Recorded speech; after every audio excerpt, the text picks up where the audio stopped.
Good afternoon. Today is Monday, the 14th day of June, 2021. Happy Flag Day. I would like to offer yet again another reflection on the gospel passage we heard yesterday, Mark 4, 26 through 34.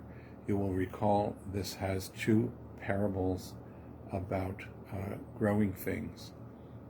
First, seed scattered, and then the mustard seed. This comes from a blog that I follow called Living the Lectionary, and if you Google it, you can find the blog online. So far as I know, it is anonymous and is sponsored by Christian Century.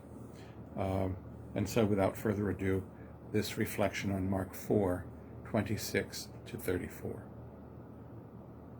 I think that explaining a parable is like repeating the punchline of a joke and asking, "Get it?" It never works quite as well because it loses the element of surprise.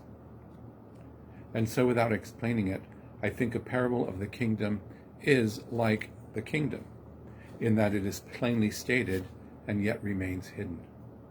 It is fully visible in unselfish acts and deeds of kindness that sprout from hearts and minds animated by the wind of the Spirit, especially when, like a seed that sprouts, it appears out of the dry soil of everyday lives.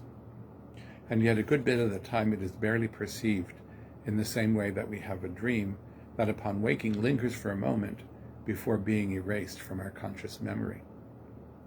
That is because our part is simply to participate in what already is. Thy kingdom come, thy will be done on earth as it is in heaven. We pray that the reign of God may come down whenever and wherever and for whatever reason God so chooses, so that we can live it. That happens when human beings get caught up in the mystery of God's acting out in our world, and we act and speak in ways that mimic what God does, which is always about life and love.